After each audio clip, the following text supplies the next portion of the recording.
Who has the future interests?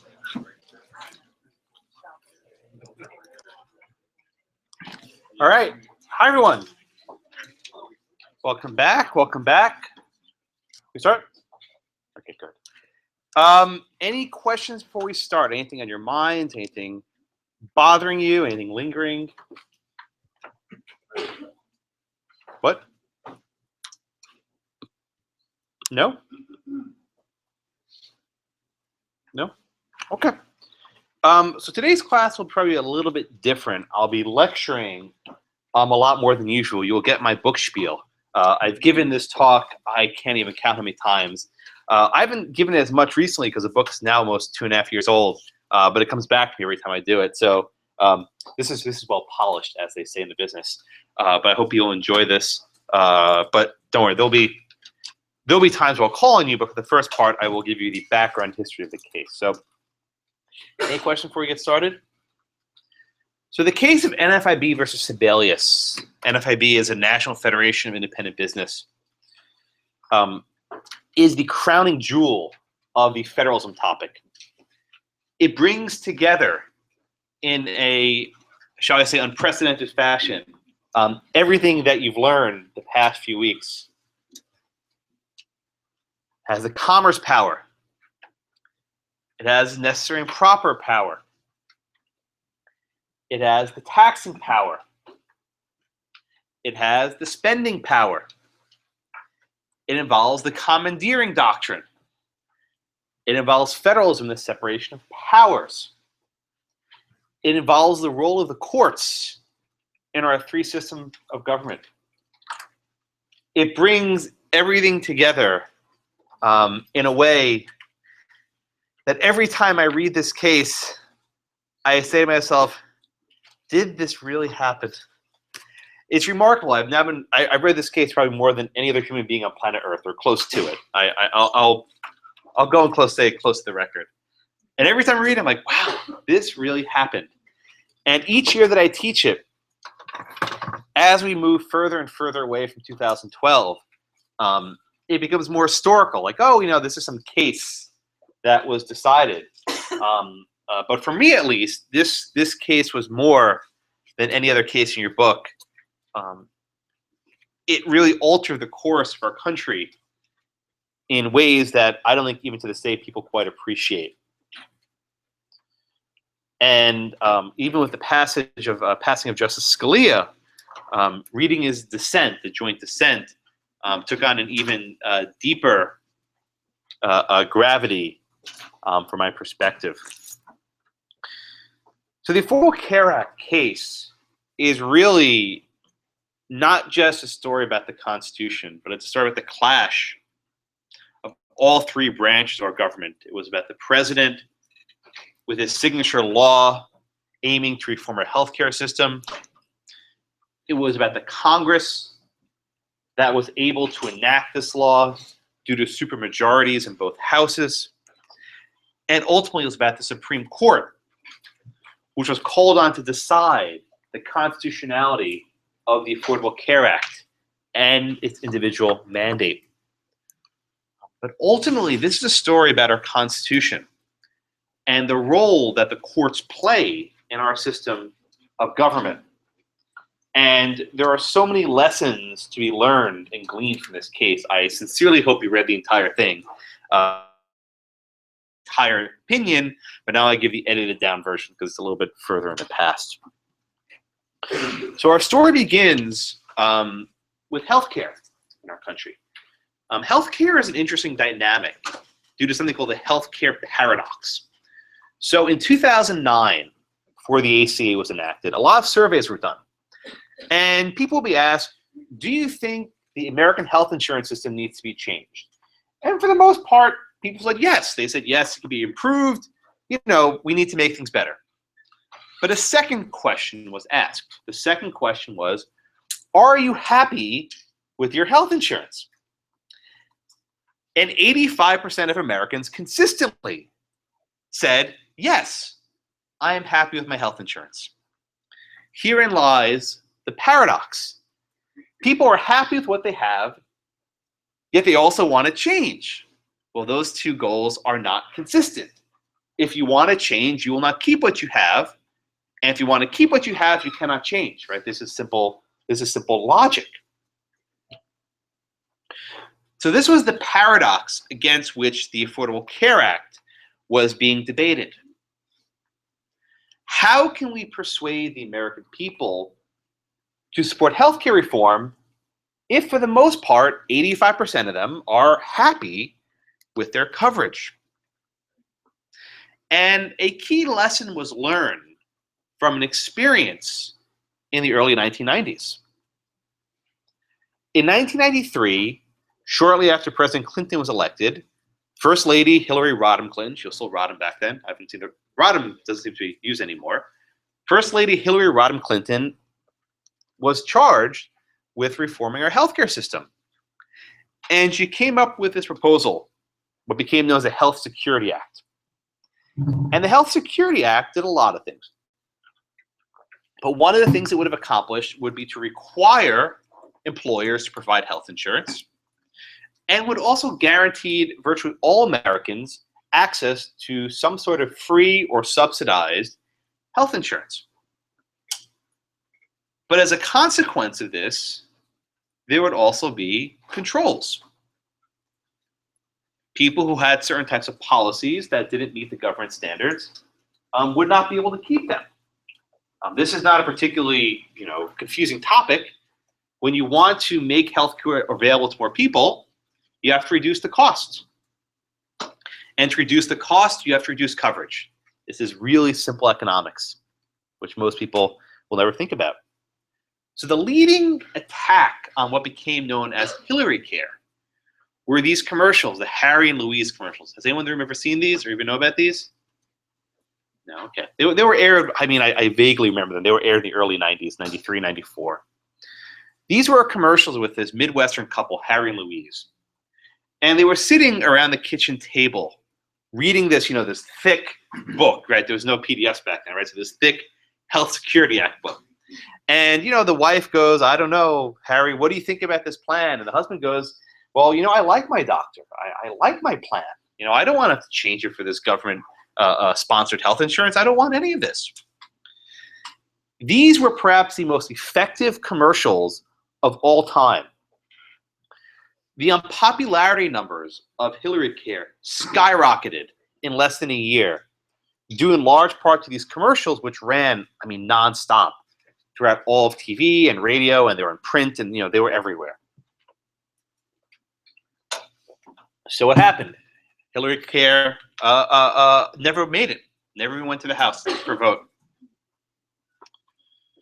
As a consequence, from 1994 until 2008, there were really no major efforts to tackle the issue of healthcare in this country. And again, for the most part, 85% of Americans with health insurance were happy with it. Now, the converse is those lacking it were not particularly happy.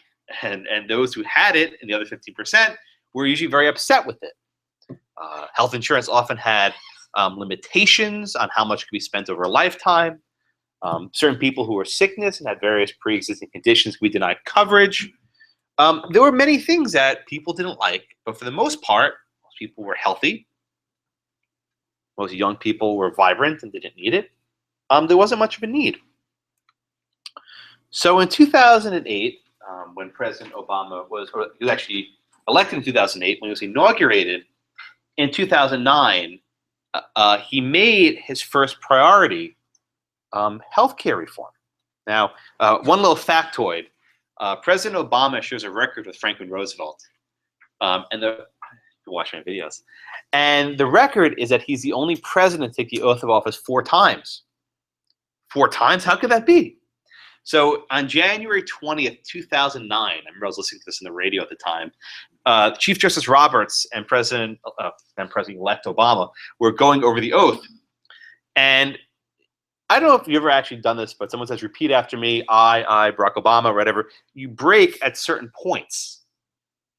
They both memorized it because they're both very smart people. So Roberts kept talking, and then the president was like, oh, now it's my turn to talk. So they started talking over each other. So the oath was actually flubbed, right? So then the next day, just to be sure, right, they did the oath a second time in the White House, lest anyone try to sue saying he wasn't really the president. That would complicate another context, right? But this was an effort to make sure, to make sure that there were no doubts in the fact he was administered the constitutional oath. Fast forward to 2012. January 20th, 2013 fell on a Sunday, right? That's a constitutional day of the inauguration on January 20th. They weren't going to hold a big party on a Sunday, so instead they held a small one at the White House and then the big one at the Capitol the next day. So President Obama has indeed received the oath of office 4 times, okay? But among his first priorities was to tackle the issue of health care in what became known as the Patient Protection and Affordable Care Act. What happened? Did that just drop out? Oh, there it is. The patient protection part is more or less dropped out. No one uses that phrase. Today, it's often known as the Affordable Care Act or simply Obamacare. Now, at various junctures, the phrase Obamacare has been deemed pejorative or otherwise.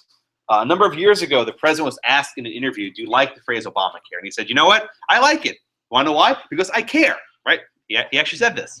And indeed, Rolling Stone interviewed him after NFIB was decided and asked him, will you be proud if historians called it Obamacare? He said, yes, I will. So I will interchangeably call it the ACA or Obamacare. Curiously, though, after the launch of healthcare.gov, every single reference to Obamacare was scrubbed from the government website. It was no longer called that. So it was called Obamacare until the government website launched, and after they dropped the name. I will stick with both. So the way the Affordable Care Act worked, and it's a fairly elaborate piece of legislation, was it tried to have what are called 3 legs of a stool. What do I mean by this? It tried to handle 3 major problems. So one of the first problems that the law tried to address was that insurance companies could often discriminate against customers. They could sometimes charge more to people who were sick with so-called pre-existing conditions, or alternatively, they could just deny coverage if someone was really sick. So 2 federal programs were created to solve this. One was called guaranteed issue, which means just that. You were guaranteed to be issued a policy. The second was called community rating. In other words, your policy was rated based on where you lived, based on your community, not based on your individual health conditions. So the consequence of guaranteed issue and community rating is that anyone who goes to buy a policy would get one, and they would not be charged additional rates because they had some sort of conditions beforehand. Okay? That was the first leg of the stool. Now, if you think about it, right? If I can go and buy insurance and they can't turn me down, I can free ride. I can just not buy insurance and wait till I get sick and then buy insurance, and then they can't charge me extra, right? It's a genius idea. This leads to what's called an adverse selection death spiral. Sounds like a metal rock band. An adverse selection death spiral. What does this mean? If the only people buying insurance are sick people who actually need it and spend a lot of money, the market will be concentrated with all these sick people, and healthy people will just stay on the sidelines. Right now, that is a problem. The way insurance works is by having lots of young, healthy people like all of you dumping money into these exchanges, which will never get back. And that way you can subsidize old and sick people, right? Soylent Green. It sounds awful, but that's what they are. You are all cogs to pay for older and sick people. That's how insurance works. That's how markets operate. So the second prong of the ACA was called the individual mandate. The individual mandate said, we will mandate, we will require that you buy health insurance. We don't want you just sitting on the sidelines waiting until you get sick. We will mandate that you buy health insurance. And if you fail to buy health insurance, we'll hit you with a penalty. We'll penalize you for each month that you go uninsured. The thinking was that this way, people will not just sit in the sidelines. If they have a choice of either paying a penalty or getting insurance, they'll choose to buy insurance, right? The mandate was meant to shove or nudge people into this commercial market. But wait a minute, you say, how is this fair? You're making me buy insurance. What if I can't afford it? So the third attribute of the Affordable Care Act, the third leg of this stool, were subsidies. For the first time, now the federal government would provide credits, what are called tax credits, to defray the cost of an insurance. So based on your annual income and family size and other things of this nature, they would actually take money off the top. They would, if your policy was say $500 a month and they had a $200 a month subsidy, they would decrease the cost of your policy by the amount of subsidies you get. So these three provisions working together, at least in theory, were meant to say everyone who wants insurance can get it. And if you can afford insurance, you're required to buy it. Failing to do so hits you with the penalty. Okay. So it was these three attributes of the ACA that operated. There was a fourth attribute, which we'll discuss a little bit later. This was called the Medicaid expansion. Okay. Every state in the union is engaged in what's called Medicaid. This is a federal-state partnership which provides health insurance to people below the poverty line. Below the poverty line. It's paid for by the feds, but it's administered by the states. One of the provisions of the ACA said, well, we need to expand the number of people in government insurance, right? We will require that everyone at 133% of the poverty line is obligated by the states to now get Medicaid. The states were saying you are now required to provide Medicaid to all these people, between 100 and 133% of the poverty line. So all these provisions working in tandem were meant to ensure that people who wanted insurance can get it, people who couldn't afford it could afford it, and the really poor people would get it for free from the state through Medicaid. Okay, this was the idea of the Affordable Care Act, and it was a fairly voluminous piece of legislation. The initial question, though, was whether this law and its various provisions were constitutional. So throughout 2009, and really 2008, but really prominently 2009, a group sprung up, not quite spontaneously, but sprung up, that was known as the Tea Party. The Tea Party was focused on, among other things, attempting to restore a notion of limited constitutional governance. And perhaps the center of their attack, right, the focus of this attack became Obamacare. Now, they didn't just argue that Obamacare was bad policy. Indeed, they did. They thought it was an awful piece of legislation that would bring us towards single payer. That's not good. That would bring us towards single payer. They also argue, though, that the mandate was unconstitutional. And throughout 2009, this group grew and grew and indeed grew. They were marching on Washington in tens of thousands, trying to stop the Affordable Care Act from being enacted. And I distinctly remember I was actually in D.C. for one of these events. I wasn't attending, but I was in D.C. for a conference. I was walking around. And I saw a guy holding up a sign. I'll never forget it. And the sign said, "Overturn Wickard v. Filburn." Right? Can you imagine? A protester holding up a sign saying, "Overturn Wickard v. Filburn." I didn't know what the heck Wickard v. Filburn was until I got to law school. So at least these people had some sense of constitutional law. But these protests, frankly, didn't matter much. And the reason why is that in the 2008 election, the Democratic Party had significant electoral gains. In the House, I think they had a 50-vote margin. And in the Senate, they had a 60-vote margin. 60-vote margin. That is enough to defeat a filibuster. So effectively, so long as the Democratic caucus held solid, they could enact anything they wished without a single Republican vote, which is significant.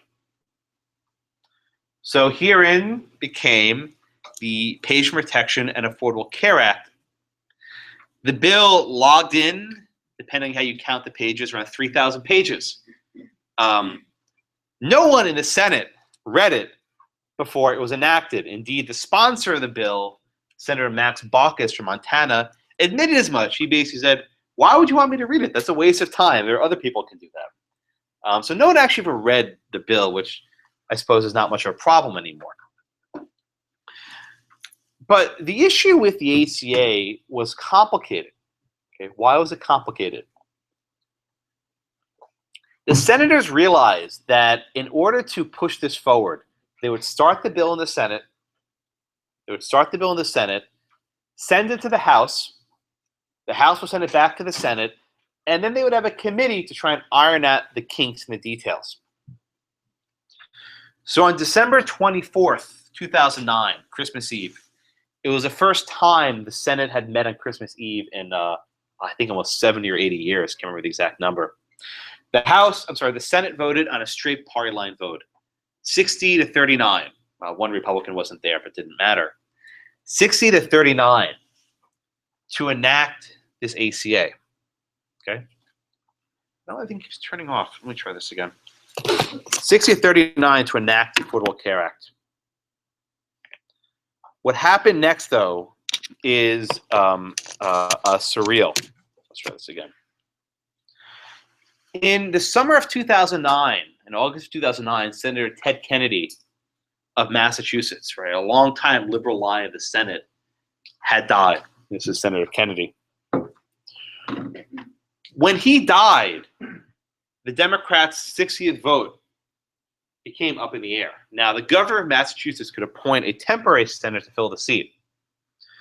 But in January of 2010, shortly after that Christmas Eve vote, Scott Brown of Massachusetts, a Republican, was elected to fill Kennedy's seat. Now, I want to dwell on this point for a moment. The ACA was so unpopular that Tea Party support in Massachusetts rallied enough to vote in a Republican into Ted Kennedy's seat. This was a very significant deal. Because once Scott Brown was elected, he campaigned as being the 41st vote to stop Obamacare. That was his campaign promise. So once Scott Brown was elected, the second the bill is sent back to the Senate, it would have been filibustered and killed. Right? That entire process of going from the Senate to the House, back and forth with committees, that process was over. Because anything would have been killed right away with a filibuster. So what did they do? Well, recall on Christmas Eve, the Senate had already voted on a version of the bill. Now, the version voted on Christmas Eve was not the final version. It was basically a draft.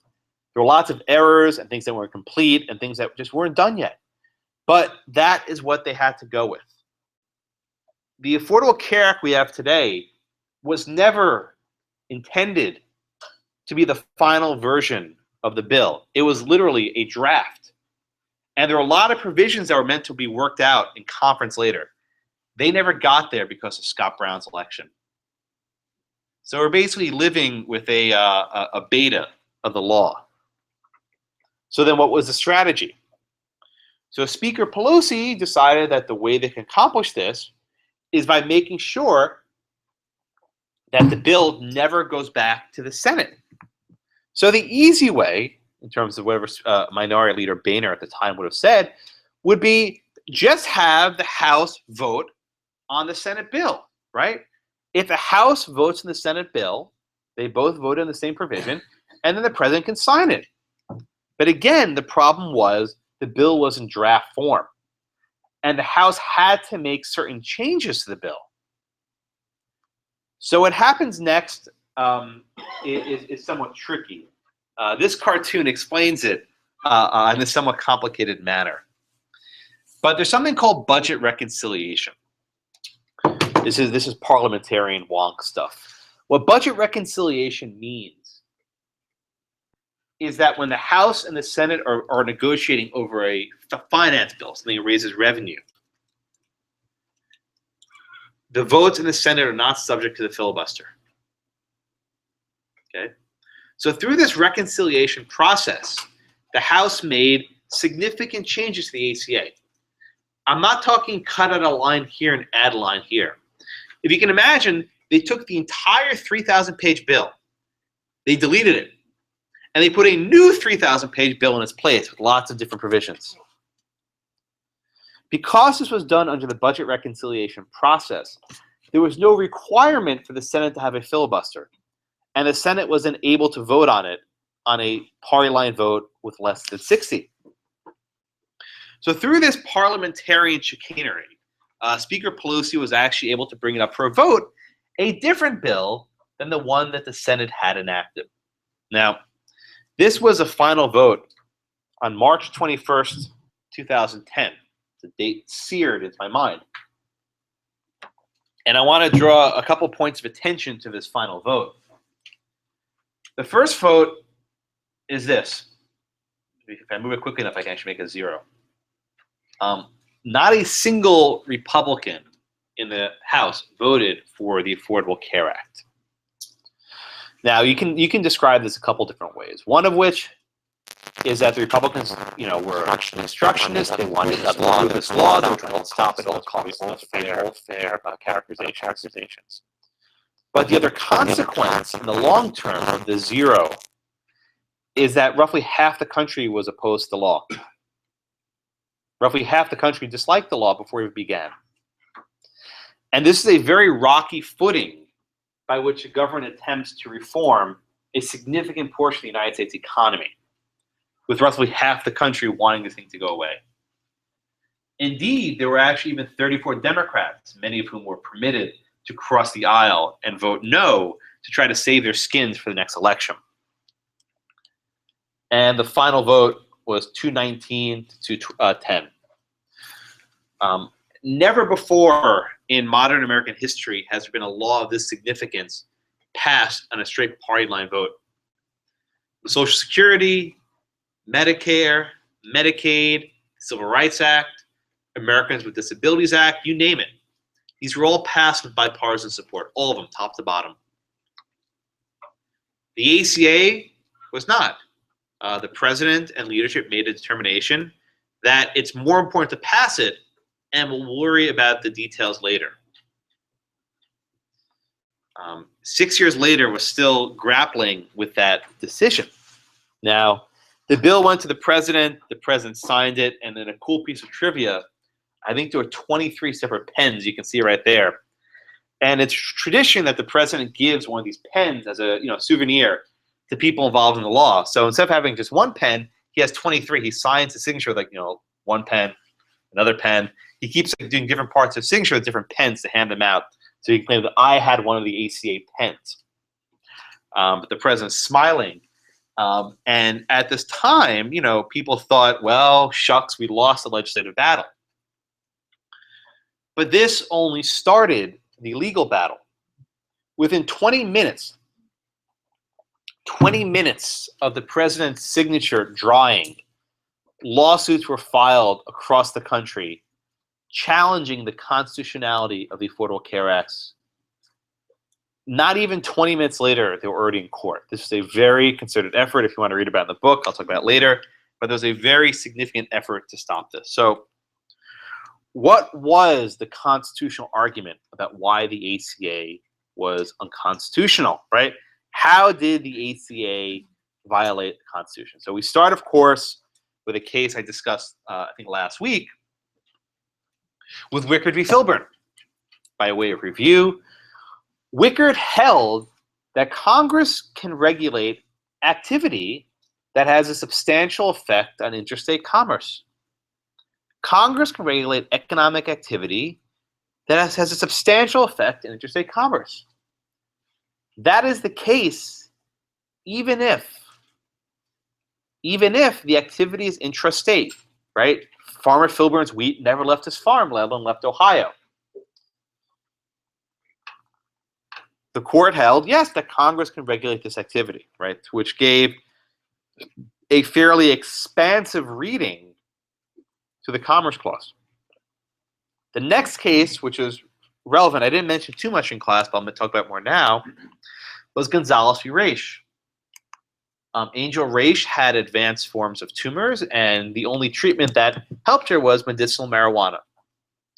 Under California law, medicinal marijuana was legal. Under federal law, it was not.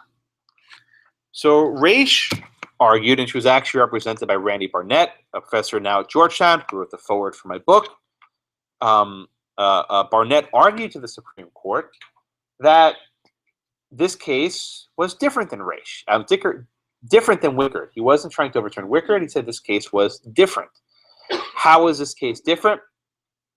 While there was an interstate market for wheat, which Congress could regulate, there was no interstate marijuana market.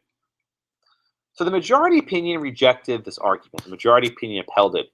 But there was a concurring opinion. Is actually Raish on the phone learning that she lost. But there was a concurring opinion by Justice Scalia. And the concurring opinion effectively said, look, this isn't really a Commerce Clause case. This is a Necessary and Proper Clause case. And let me explain what I mean by that. Everyone agrees that Congress has the power to criminalize drugs, right? Everyone agrees that Congress has the power to criminalize marijuana. What would it do to Congress's drug prohibition if local people were allowed to grow their own drugs? If the mere fact that the drugs were grown locally, what would that do to Congress's drug enforcement regime? And Scalia says it would undermine it, right? It would undermine it. So what Scalia wrote was, even if Congress can't regulate this locally grown pot under its commerce power, as a necessary and proper means of implementing its drug program, it can go after this locally grown marijuana. In other words, in order to make its federal drug crimes effective, Congress would have the power of going after locally grown pot. Otherwise, local pot growers could undermine the entire federal regime. So for Scalia, the entire case was not about just the Commerce Clause, but it was a Commerce Clause aided by the necessary and proper power.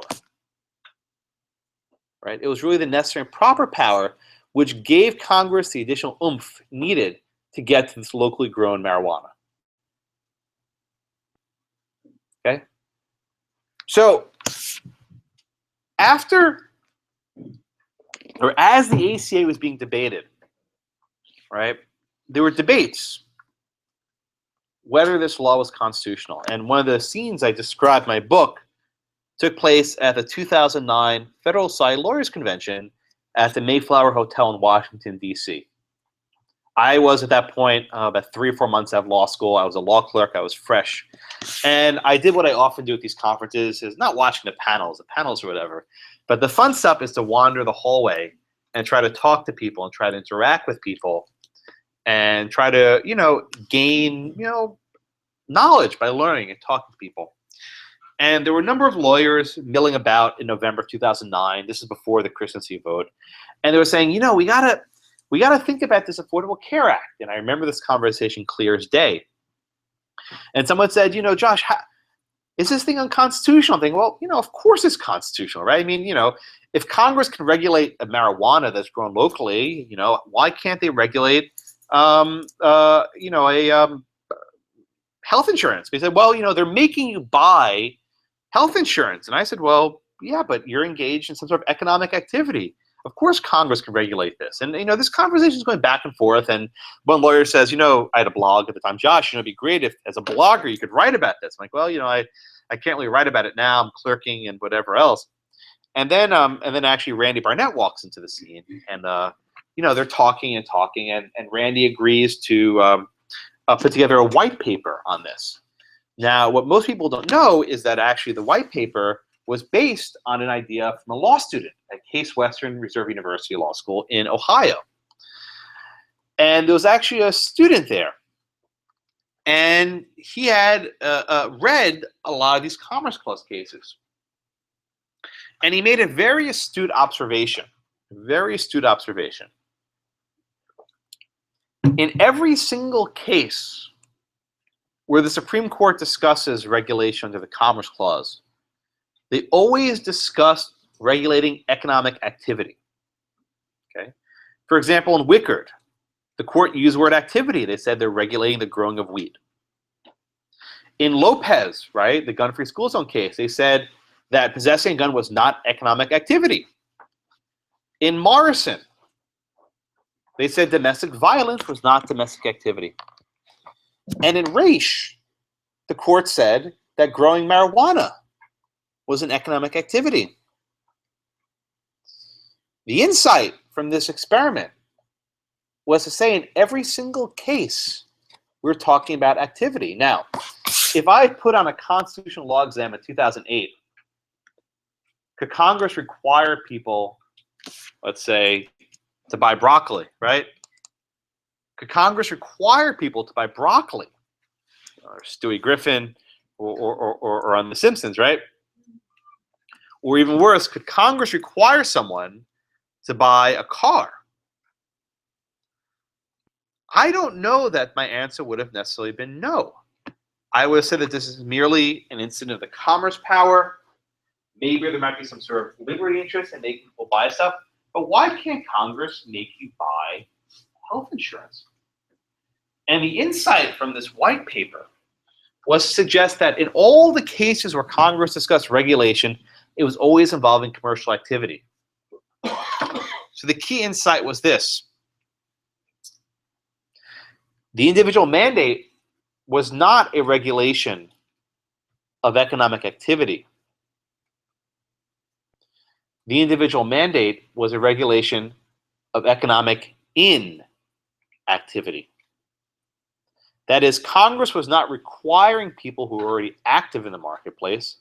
Congress was compelling people to enter the marketplace. This argument, which maybe sounds stupid or maybe sounds smart, depending where you sit, was considered heretical in 2009. Heretical. I mean, people who said this were going to be burned at the stakes, right? The idea that Congress could not compel people in a market worth trillions of dollars, a health insurance market, to buy insurance was laughed at by law professors. Laughed at. The same way people laugh at me about the take care clause in immigration, people laughed at law professors concerning the individual mandate and whether it's constitutional. They argued, how can it be in an industry with trillions of dollars that Congress can't require people to buy insurance in advance rather than having to go to the hospital or the emergency room without it? Okay. So we go back to the ACA, and by the way, this is the president's signature. You see how choppy it is, like the O, because he uses a different pen for each segment of the signature. You can see it really on the O. He said he's gotten better at those. This is actually one of his first ones. He doesn't sign bills very much anymore, so he's probably rusty. So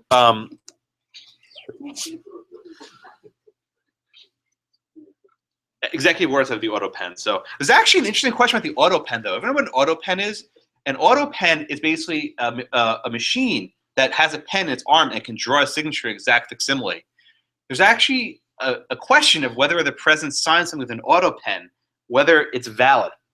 So it was actually a situation where there was a bill that was passed by Congress at a very late hour, and the president was traveling internationally, maybe in Asia somewhere. I can't remember exactly where it was. So then they had to sign the enrolled bill from Congress with the auto pen.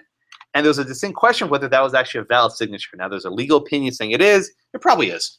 But you know, there's at least a question on it. So within minutes of the president's signature drying on the paper, there was a literal race to the courthouse because everyone wanted to be the first at the gate to sue and to challenge the Affordable Care Act in court.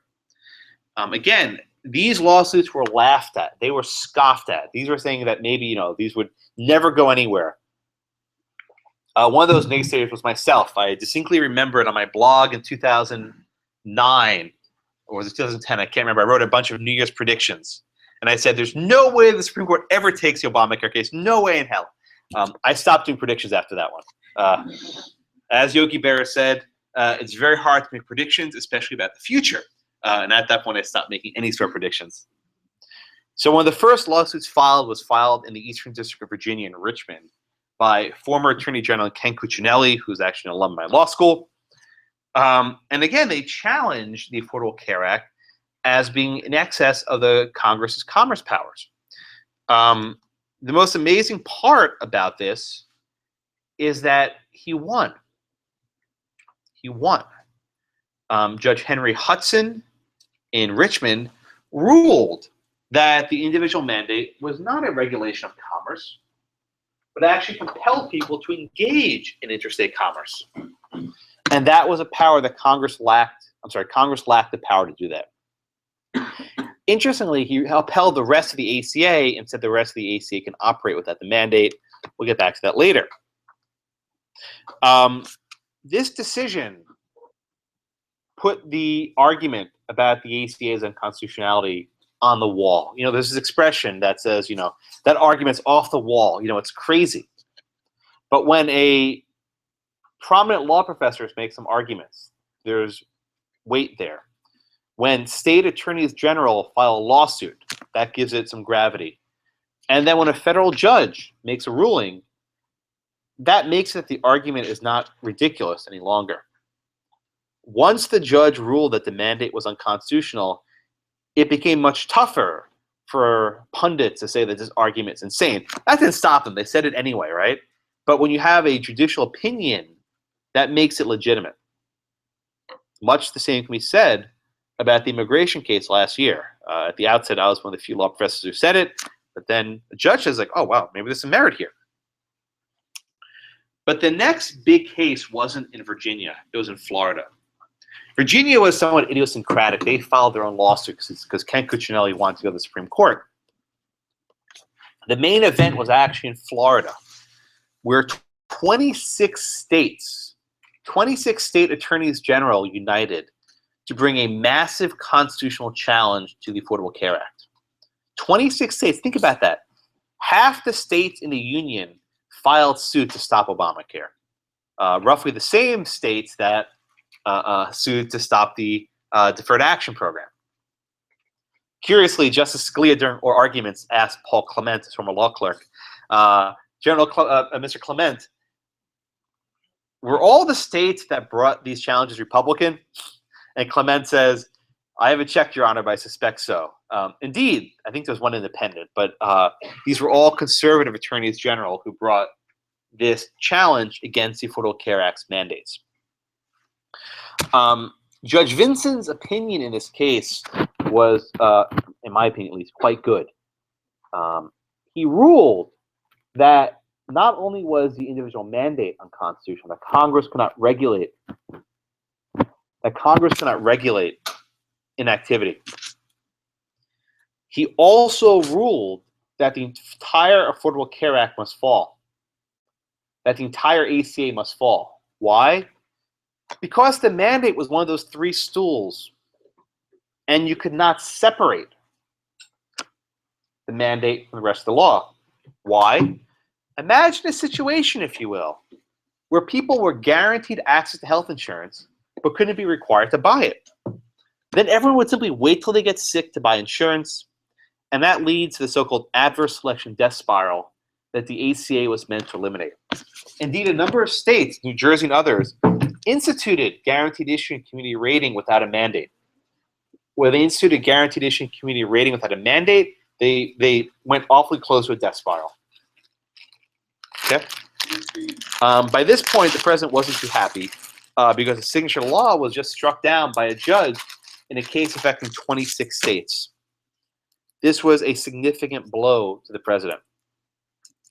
And then the case was sent to the Court of Appeals, where it will be argued. Okay. The case will be argued by two main lawyers. This is Neil Katyal. Katyal was the Assistant Solicitor General.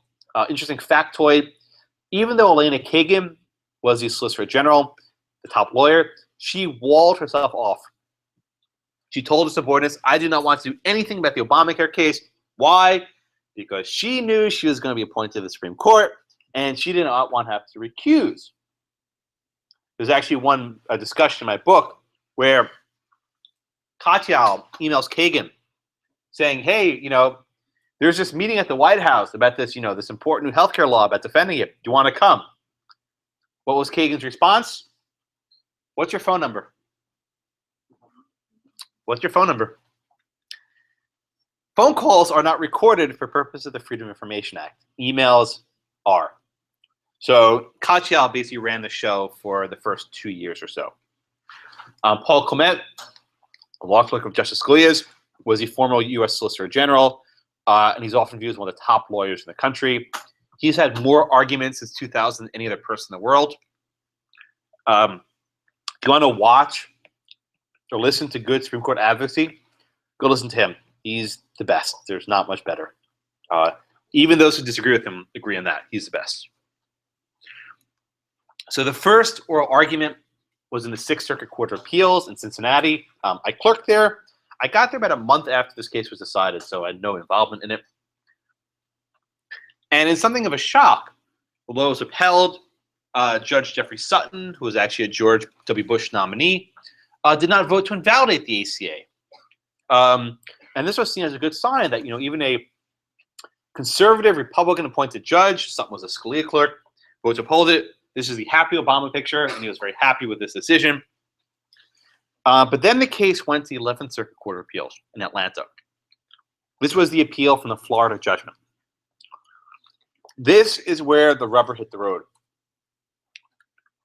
The decision was a joint decision by Judge Frank Hull, Frank is a female, and Joel Dubina, voted to invalidate the individual mandate. They voted to invalidate the individual mandate.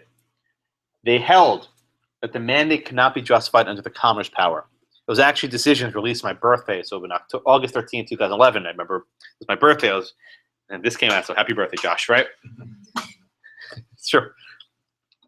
But with this, we now have a circuit split. And as I'm sure you are aware, when there's a circuit split on an issue of great significance, increases significantly the chances the Supreme Court will review the case. This is when I realized my New Year's Eve prediction was be awfully wrong. I was like, no predictions for me. But before we get to the Supreme Court, I need to bore you for a minute with tax law. What? Tax law? I promise. It won't be painful. It'll be quick. So generally speaking, April 15th is coming up soon.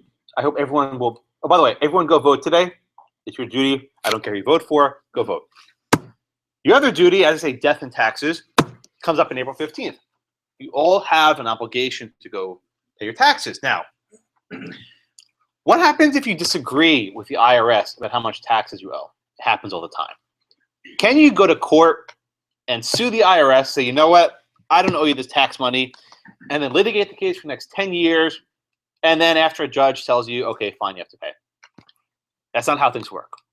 Okay? How things work is that you pay the tax first, and then you go to court and protest it. If anyone's ever had to go to tax court, this is why. You pay the tax first, and then you protest it. If you're right, the government gives you a refund. If you're wrong, sucks for you. So why is this relevant? The reason why you can't sue right away is something called the Tax Anti-Injunction Act. What the Tax Anti-Injunction Act says is until the tax has been assessed, you can't pay it, you can't challenge it in court. Until the tax has been assessed, you cannot challenge a tax in court. Everyone with me? Okay? So as a consequence of that, until the tax is actually assessed, you have to pay it.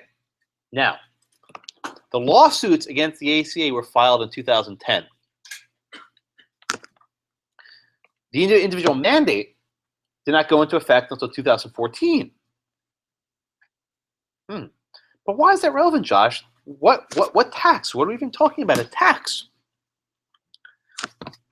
In the statute, in the ACA, Congress wrote that the failure to carry health insurance results in the payment of a penalty. It's called a penalty in several places. When the law was being debated, every politician from top to bottom said, it's a penalty. It's not a tax. It's not a tax. The president was on George Stephanopoulos on ABC, and he said many times that this is not a tax. It is repeated over and over again. Now, why would every politician say it's not a tax? Because who wants to raise taxes, right? And the president had made a promise not to raise taxes on middle-class people. So everyone said it's not a tax. However, if you actually look at how the penalty operates, it's something like a tax. It's paid to the IRS on your tax return. It's adjusted based on your income. It amended the Internal Revenue Code. If you're very poor, you don't have to pay it. So there was actually some argument that maybe the penalty was in fact a tax. But there's a problem here. The penalty or the tax, wherever the heck it is, would not be assessed, would not be charged until 2014. That's when the individual mandate was supposed to go into effect. It didn't quite, but in 2014, the mandate was supposed to go into effect. Could anyone challenge the penalty or tax in 2010? No. So this created a bizarre argument for the government, right? A bizarre argument for the government.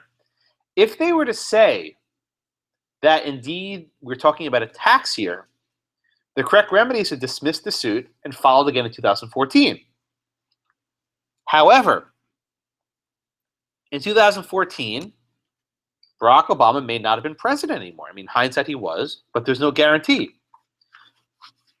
Also, the entire Affordable Care Act went under a cloud of doubt for years with this lawsuit pending. So the government decided, you know what, this tax argument, it's all well and good, but we need a resolution now. We can't wait till 2014 when maybe Obama's out of office and then, some other president will just repeal the entire damn thing. So the government not quite waived the tax and power argument in the lower court, but they didn't advance it seriously.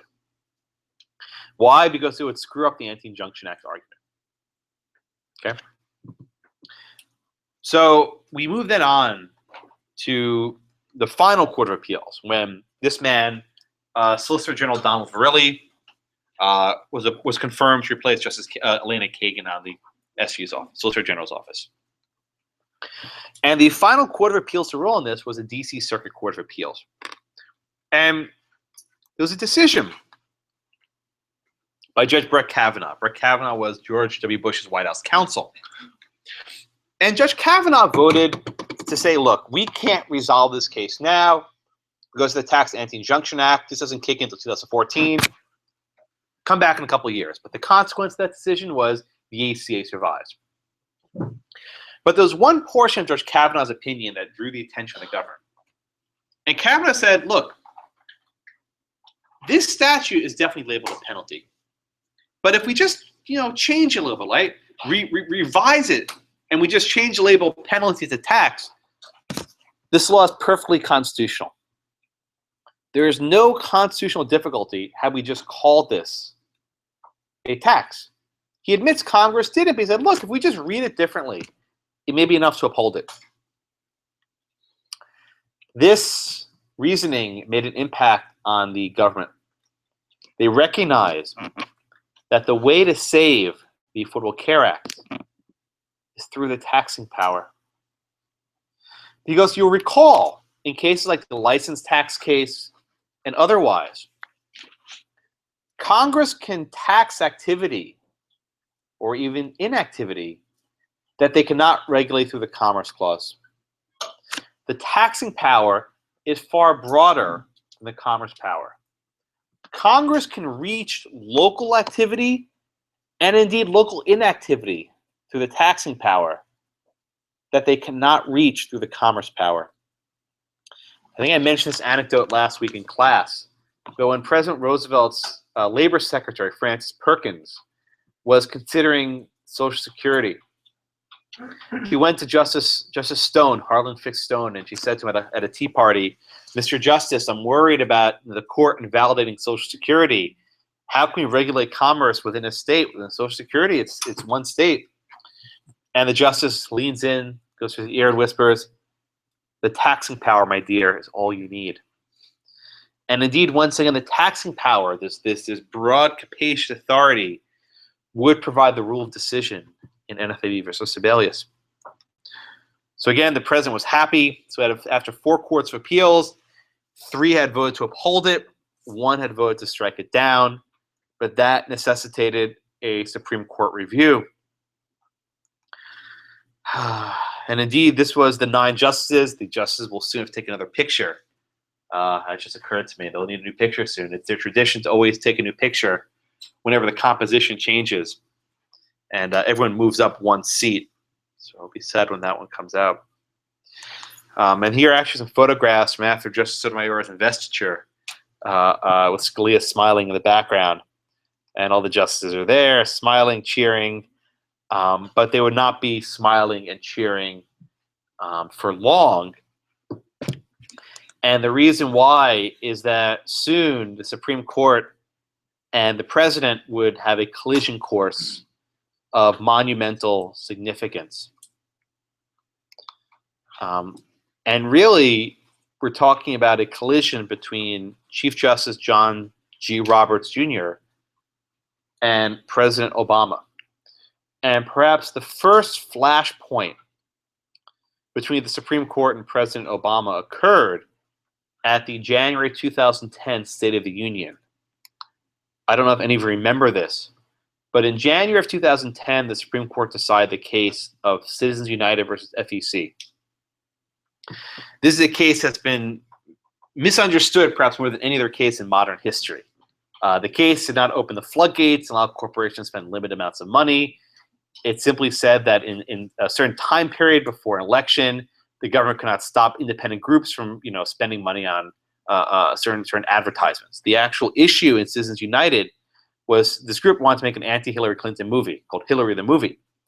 And the government actually asserted the power to tell this group that they could not make this movie with corporate funds before an election. Now, I don't know if anyone's ever tried making a movie, but these things are expensive. And it's hard to make them from personal savings. So by saying you can't make them from corporate funds is basically saying you can't make a movie at all. A similar prohibition could be applied to a Michael Moore movie, although those don't explicitly advocate for candidates. This one was specifically advocating against Hillary Clinton. One of the more poignant moments in that case was when Justice Alito asked the government lawyer, could the government ban a book, right? A book is paid for by corporate funds, as most publishers are corporations. Could the government ban a book before an election? And the government lawyer hemmed and hawed, and then eventually Alito said, can the government ban a book? And the government lawyer said, yes. If your answer to the Supreme Court is that the government can ban a book, that's the wrong answer. Curiously, the case was re-argued the following fall. And Elena Kagan argued the case. It was the first case argued in any court with Citizens United. And Kagan said, no, we can't ban books, but didn't give a particularly good reason why they couldn't. So about a week after Citizens United was decided, the justices were at the State of the Union. Here there were, let's see, 1, 2, 3, 4, 5, 6. Scalia and Thomas never go. Breyer goes every year. In fact, after President Clinton was impeached as a purported boycott, none of the justices went. Breyer claimed that he was sick and couldn't go, but none of the other ones were there. But at one point during the State of the Union, President Obama said that with Citizens United, the Supreme Court has opened up the floodgates for corporate spending and has reversed 100 years of precedent. None of that was true at all. And the governor's own briefing confirms that. But it's one thing for me to say not true, and another thing for Justice Alito to say not true. And you could see him on camera as the president is tongue lashing the Supreme Court right in front of him. Not true, not true, not true. He only said it once, but he was shaking his head saying not true. This, I think, was the first flashpoint between the president and the Supreme Court, although there'll be much more. As a consequence of this, Justice Alito has not been back to the Supreme Court once. Scalia had never gone back. Thomas had never gone back. So now I think we'll have about the same number of people there for January when the next president gives his first State of the Union. So moving ahead to the Supreme Court. Has anyone been to the Supreme Court? Arguments or just visit? There's arguments? Very cool. So the Supreme Court, as many of you know, does not have cameras, right?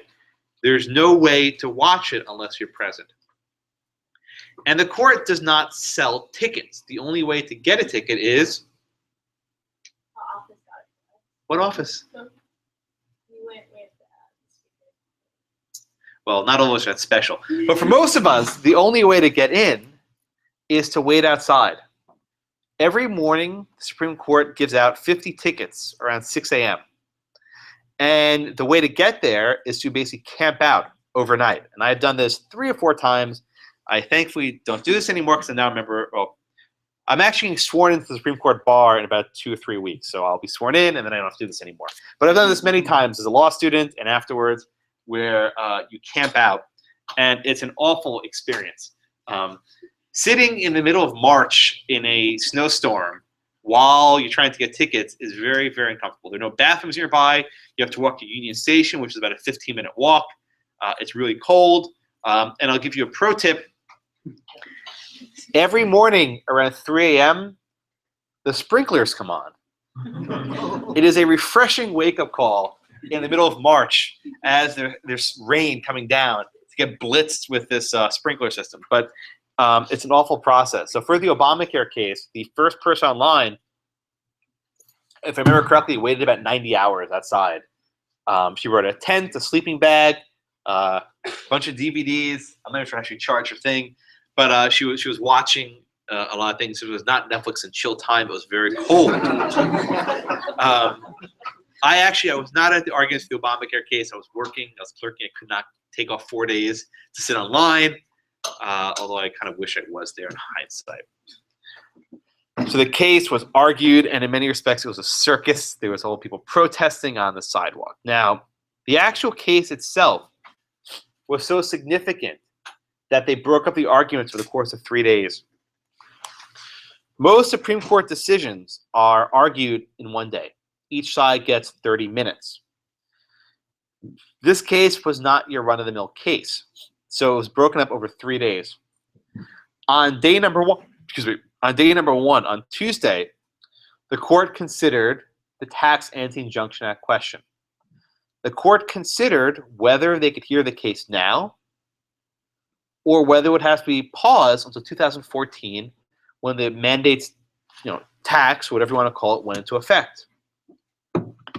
No one paid much attention to day number one. No one cares about the Tax Anti-Injunction Act. This was the most important aspect of the entire case that virtually everyone missed. Day number two, on Wednesday. On Wednesday, the court considered the Commerce Clause, the Taxing Power Challenge, and Necessary and Proper Clause Challenge. Could the individual mandate be justified under the Commerce Power, under the Taxing Power, or under the Necessary and Proper Power? Right? This was a day that everyone was talking about. This was the focus of all attention. Could Congress impose the mandate? Day number three, on Thursday, was a doubleheader. The question was, in the morning, whether the mandate could be severed. That is, assuming the individual mandate was unconstitutional, could you just strike down the mandate and let the rest of the Affordable Care Act survive? Or was the individual mandate so important to the law that the entire ACA had to go?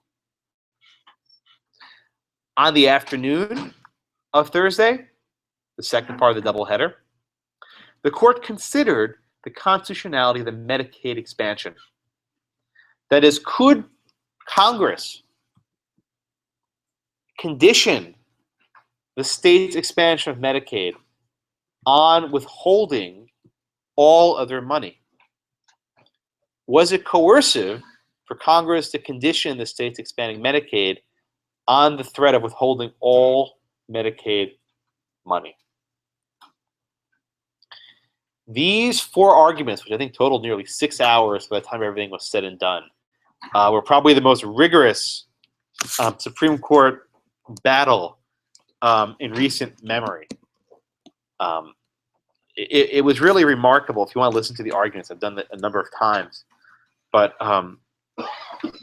this was so significant, it's hard to even put into context. So this is actually the closest we get to a photograph of the Supreme Court. we have a sketch artist who actually draws the inside of the Supreme Court. Okay. Where am I? Oh, I dropped my battery popped out. It's okay. I'll find it later. It's behind your reading. Ah, thank you. So the case, I appreciate it, good eyes. The case on day number 1, if I put my clicker thing back in. The case on day number 1, there we go, good. The case on day number 1 was, again, a battle between Donald Verrilli, the Solicitor General, and Paul Clement. And this case concerned the Tax Anti-Injunction Act. Now, the case got off to a very bad start. If you ever think that you had a bad oral argument, wait till you see this. Shortly before Solicitor General Verrilli got up there to deliver his argument, he took a sip of water. Pro tip, never drink water immediately before you give an argument. Why? It went down the wrong pipe. So he got up there and he said, Mr. Chief Justice, may it please the court. That's the standard introduction. Mr. Chief Justice, may it please the court. And he got about 7 or 8 words out there and then silence. Dude was choking. The water went down the wrong pipe. He was gasping. He eventually, you could actually hear it if you listen carefully in the audio. He's pouring some water into a glass, you hear the ice cubes clinking around, and he frantically takes a sip. He recovered. So the mark of a true advocate, and this was impressive, his opening he had committed to memory. He repeated verbatim, word for word, the things he had started. Can you imagine that? Giving your opening, choking, and then repeating it verbatim?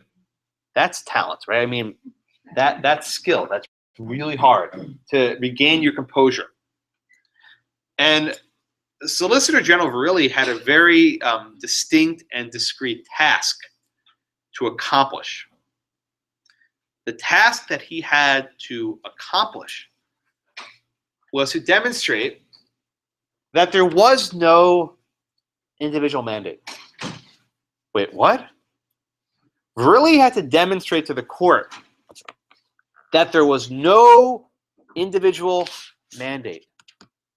How can it be, Josh? We've been sitting here arguing for the last 2 years that Congress was mandating that people buy health insurance.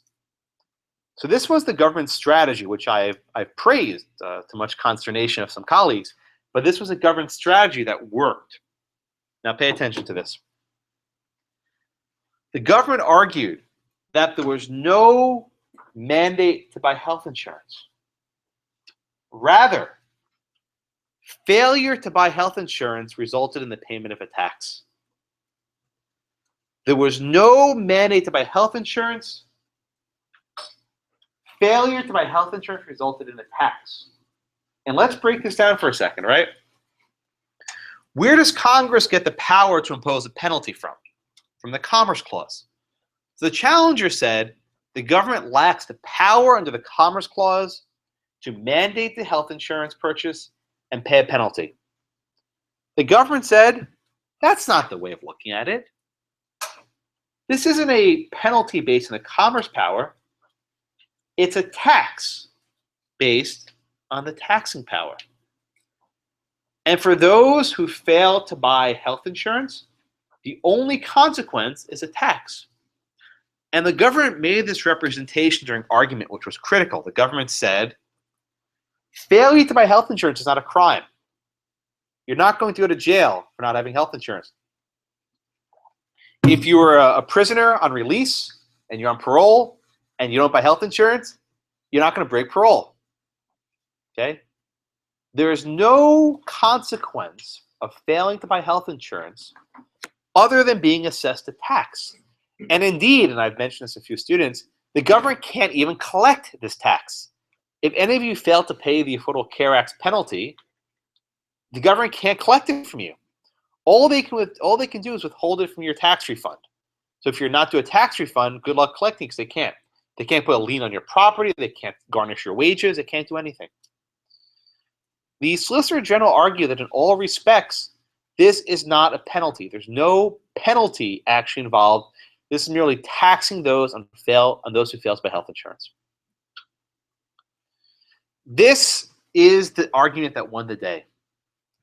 This was the saving construction that allowed Chief Justice Roberts to uphold the Affordable Care Act. This argument, which no one was paying attention to, won the day. And indeed, it was only mentioned briefly in the government's briefs.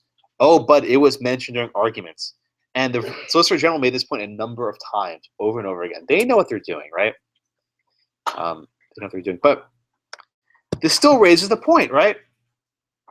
Because if it's a tax, and the Tax Anti-Injunction Act is in place, then we can't sue it until 2014.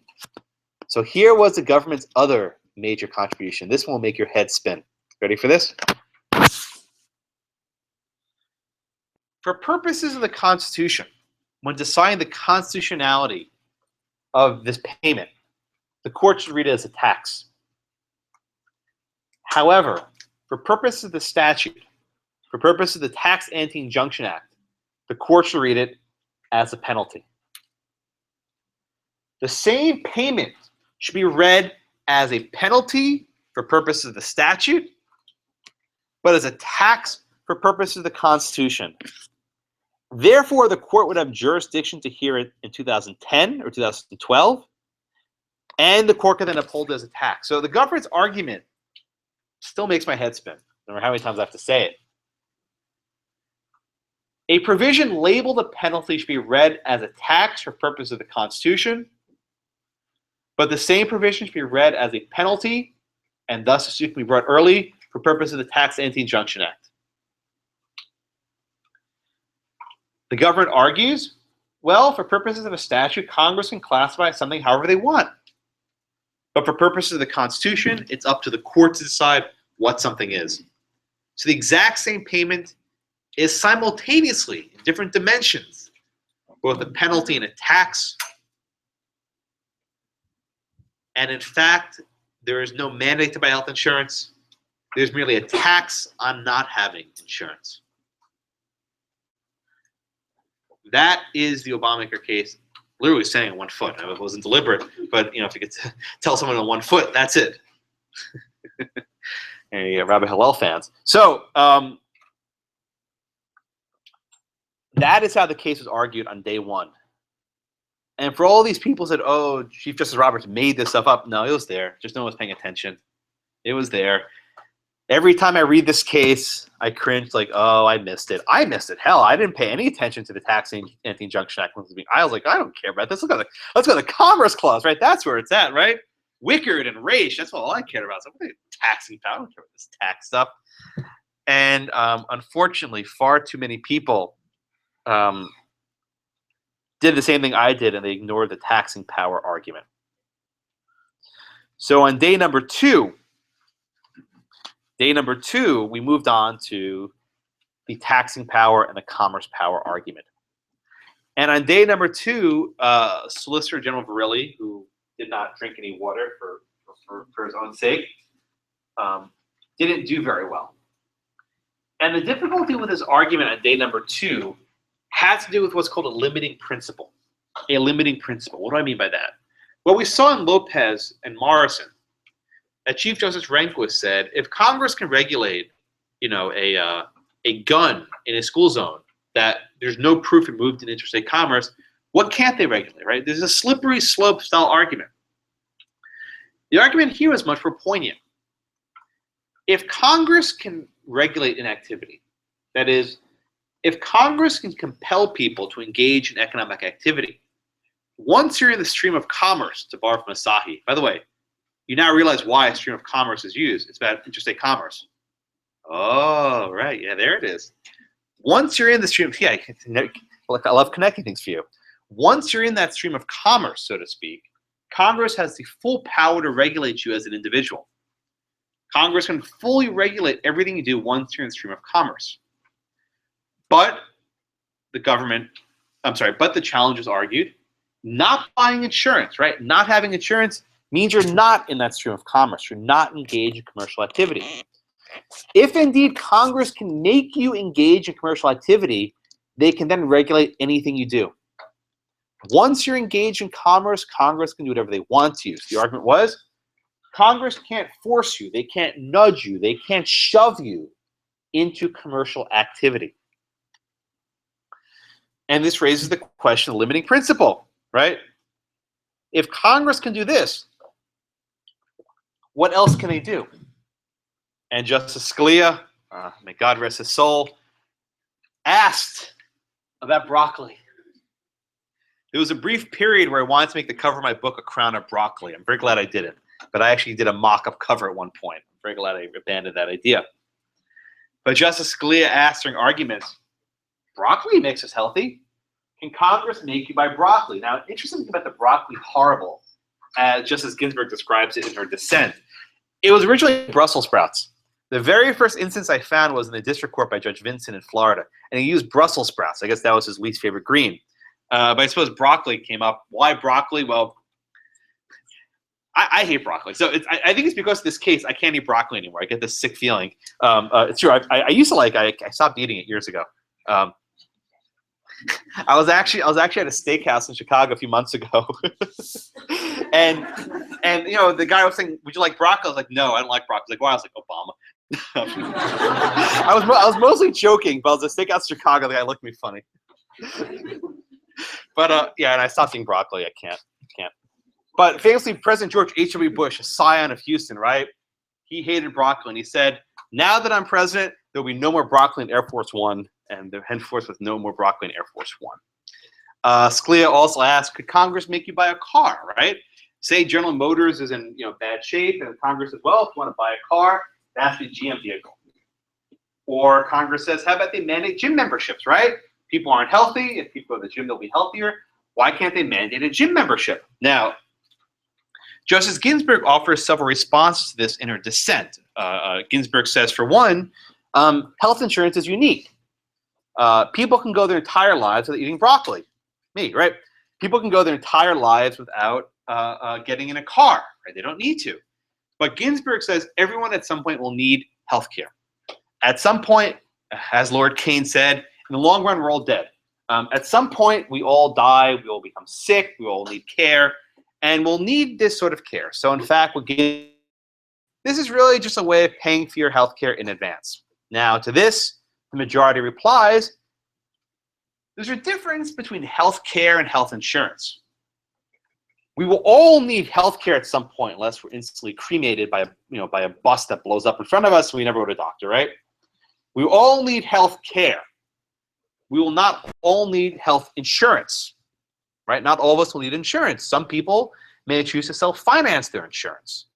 That may be a foolish decision, but people can choose not to pay for the insurance in advance. To this, the government replies, well, the Affordable Care Act is just saying if you're self-insuring, that's activity, right? The decision to self-insure, to pay for your own medical costs, is in fact an activity which Congress can regulate. To which, see, I'm going back and forth, right? To which the majority replies, well, if that's the case, if Congress can regulate your decision not to do anything, they can regulate anything. I'm giving you the back and forth. So this was a back and forth that frankly does not have a particularly a logical stopping point. But the majority opinion, and this was indeed by 5 justices, agreed that purchase mandates and mandate to purchase something cannot be accepted under the commerce power. Because once you allow Congress to force you to purchase something, you allow them to put you into that stream of commerce and regulate you in any manner they wish. Now, the court also looked to the taxing power. And this is a point that often confuses students, right? I just spent all this time telling you that the court upheld the mandate as a tax. And that wasn't quite right. If you'll notice, the Chief Justice's decision goes to the commerce power, goes to the necessary and proper, then goes to the taxing power. And you might be reading saying, wait a minute, I thought Roberts invalidated this. What the heck am I reading, right? What am I reading? The Chief Justice and the joint dissenters agreed that Congress did not design the ACA as a tax. They agreed that. However, the Chief Justice held, because we can save the law, Because we can uphold the law as a tax, we ought to do so. This is what became known as the Chief Justice's saving construction. His saving construction. If he can find a way to uphold the law, he can. We'll get to that in a minute. So that's a commerce power. That's a taxing power. Let's talk about necessary and proper. This was probably one of the most unexpected aspects of the case. Not the most, but one of the most unexpected aspects. You'll recall from a colleague in Maryland that since the beginning of our republic, the court has defined the necessary and proper power very broadly. Chief Justice Marshall defined the necessary and proper power in terms of convenience. If doing something makes government's job more convenient, Congress can do it. If it's convenient to the federal government to have a bank in order to manage commerce, they can run the bank, right? Even if they couldn't make a bank in the first place, the necessary and proper power supports additional exercises of authority. What the Chief Justice said in this case was pretty significant. He admitted that having an individual mandate is necessary. It's convenient in order to have this guaranteed issue and community rating, right? In order to have this provision where everyone gets insurance and they can't discriminate, it's very convenient to have a mandate to make people buy into the program. But what Roberts says, he separated necessary and proper. They were not one element, they were two elements. There was necessary and there was proper. Roberts conceded that the individual mandate was necessary or convenient to the Affordable Care Act's functioning. However, he said it was not proper. It was not proper. Why was this exercise of power not proper? Because it disturbed the relationship between the federal government and individuals. For the first time ever, Congress was trying to force people to buy stuff. And that's something that had never happened before. This, Chief Justice Roberts wrote, was improper. This is not a particularly straight line. It's not even clear what that line is. But something that violates the spirit of the Constitution, that changes relationship between individuals and the state. That, the Chief Justice said, was not proper. Okay? So we have here a situation where the Chief Justice said, the Commerce Clause doesn't justify it. It's not a tax. And, oh, by the way, it's not proper. Had you read the decision so far, you'd be like, yay, Obamacare's gone. But the case was not yet over. On day 3, the issue of severability came up. Okay? And the issue was, if we strike down the mandate, can the rest of the ACA survive? Now, you saw this when we did NFIB the line item veto case, right? Would this Immigration Act survive if you get rid of the line item veto? And the court held, yes, sure, you can keep both of them, even though, likely the act would not have been passed without the line item veto. So in this case, actually, the government conceded. The government agreed. If you eliminate the individual mandate, the government argued, the ACA falls apart. Once you get rid of the mandate requiring people to buy insurance, it leads to that adverse selection death spiral. That was almost certainly correct. Although perversely in 2014 and 2015, the individual mandate was delayed and suspended for millions of people, perhaps leading to a death spiral yet to come. So the very parade of horribles the government feared may well come because of their own actions. The afternoon argument on Thursday involved the Medicaid expansion. And this case questioned South Dakota v. Dole. In South Dakota v. Dole, you'll recall the government said, if you don't raise your drinking age, we will withhold 5% of your highway funds, right? 5% of your highway funds. And the question became, was this coercive, right? Was this a line between when pressure turned into coercion? Were the states actually free to reject the money? And in South Dakota v. Dole, they said, of course states are free. We're talking about 5% of your budget. It's a small amount. Now, what was the consequence of failing to expand Medicaid? What was the consequence? The consequence was that a state would give up its entire Medicaid budget, We're talking in the billions with a B, with the billions of dollars. We're talking a lot of money. This would bankrupt every state that refused. And I think I mentioned this last week, but there was one point during arguments where the Chief Justice used an example, right? Where there was an old skit in the Jack Benny show where, a crook put a gun to someone's head and said, give me, your money or your life, right? Your money or your life. And, Jack Benny's thinking about it, and then the crook goes, come on, your money or your life. And he goes, come on, I'm thinking about it. Well, would anyone actually give up their life instead of their money? Of course not. And the Chief Justice's decision analogized the Affordable Care Act to a gun to the head. Perhaps states are given a choice on paper of whether to expand Medicaid. But in fact, their failure to comply with this federal mandate would result in the elimination of millions and billions of dollars of funding, which would put a state in a horrible place. So the Chief Justice said, in fact, were the states free to reject this money? No. Interestingly, this decision was joined not by 5 justices, but by 7. Justice Kagan and Justice Breyer agreed on this point.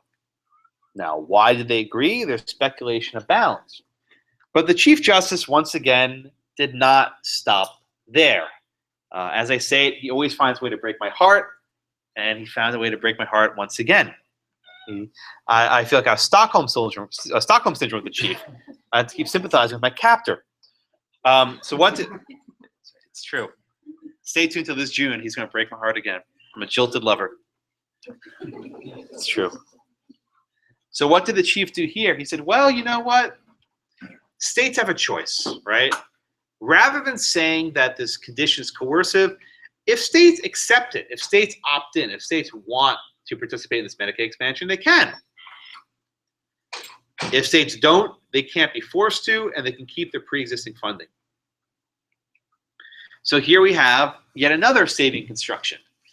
The Affordable Care Act was written such that all states would expand the Medicaid expansion. It wasn't considered that some states would be without it. But as a consequence of the saving construction, states were now given the choice. So now, for example, if you're in Arkansas and you're between 100% and 133% of the poverty line, you are not eligible for Medicaid anymore, even though the ACA designed it. And even more perverse, the ACA doesn't give you any subsidies. Why? Because the subsidies were meant for people who are not eligible for Medicaid. So now there's an entire chunk of people nationwide who are too rich for Medicaid but too poor for the subsidies. And the ACA does nothing to help them. But the Chief Justice said so long as states wish not to comply, they don't have to. In the 6 years since NFIB, or I guess now we're 4 years since NFIB, there's still about 20-something states that have not expanded Medicaid. In large measure, this is due to political opposition to the Affordable Care Act. People hate the law, they want nothing to do with it, even if it hurts the poorest citizens in the state who tend not to vote. Oh, it's true. I mean, the fact of the matter is, if there was actually a measure that hurt people vote, the result would be differently, but this is a measure that doesn't affect a particularly powerful class of people, so that's partly the explanation. So we have now the Affordable Care Act, as Justice Scalia famously called it in his decision last year in King v. Burrell. It's not Obamacare, it is SCOTUS care, or as my colleague Ilya Shapiro calls it, Roberts care. We are living in John Roberts' world. But going back to the case, after it was submitted, all eyes were, of course, on our Supreme Overlord, Justice Anthony Kennedy, who usually decides everything that's right and wrong in our society. But this case would boil down to the decision of the Chief Justice. I love this picture of him from his confirmation hearing. His is like, deer in the headlight thing, like, oh, me? What am I getting myself into? With those piercing blue eyes, as I described in the book. So usually, right? Usually these cases are submitted, and once they're submitted, people don't think much about them. But shortly after the case was submitted for arguments, they held a conference on Friday. On Monday, President Obama gave an impromptu press conference about the Affordable Care Act, where he said, quote, I'm paraphrasing, but it's pretty close to a quote. By the way, I've had no notes this entire class coming back to me, right? I've had no notes at all. I used to have this by heart. It's actually impressed I got still that good after 2 years. The president said, quote, "I hope the Supreme Court exercises its jurisprudence carefully." The president said, "I hope the Supreme Court exercises its jurisprudence carefully." Right? What does this mean? Don't screw this up. Right? There were many other statements made by other prominent officials in government saying, "I hope the Chief Justice will be blameless for all these statements made about the Chief Justice." And the fact of the matter is, there were leaks from the Supreme Court, and it became known that the Chief Justice was wobbly, that he was on the fence. These leaks encouraged people in Washington to react and to make various statements trying to persuade the Chief Justice. And on the other side, you have people like George Will and other conservative writers saying, "Chief Justice Roberts, grow a backbone, right? Grow a spine of steel. Don't be persuaded by these attacks against your integrity. You are above this. You're above this." But all these efforts to sway the Chief Justice, one way or the other, I don't think worked. And indeed, they probably backfired.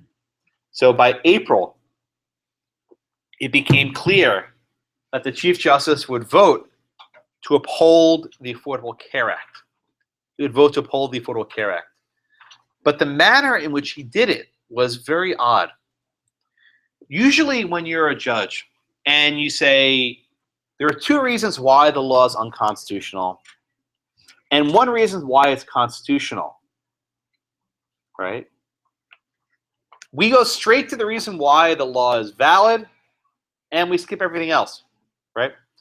There's no reason to dwell on all the other reasons why the law is void, because if there's one reason why it's valid, that's enough. So you say, because we find that the law is a valid exercise of the taxing power, we don't need to reach the commerce issue.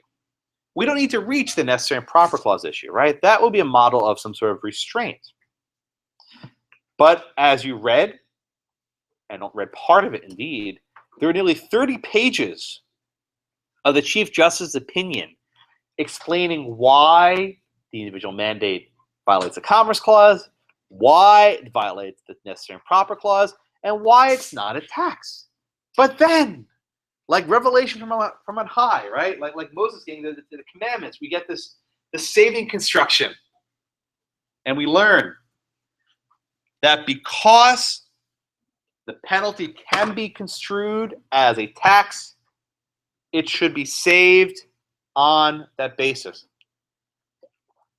That because, as a judge, we have a duty to uphold laws, if we can interpret it in a manner that's not unconstitutional, we ought to do that. So now, indeed, there was no mandate, the chief said. There was no mandate to buy health insurance. There was merely a tax on not having health insurance. And one of the factors that led the Chief Justice to this conclusion was the fact that the penalty was limited, right? By statute, the penalty cannot be higher than the cost of insurance. So for everyone who's considering whether to pay the penalty or buy insurance, there will usually be an obvious choice. Paying the penalty will be less than the cost of insurance. You can imagine if the penalty was $5,000 and the cost of insurance was $1,000, well, who would ever pay more? So the statute caps it.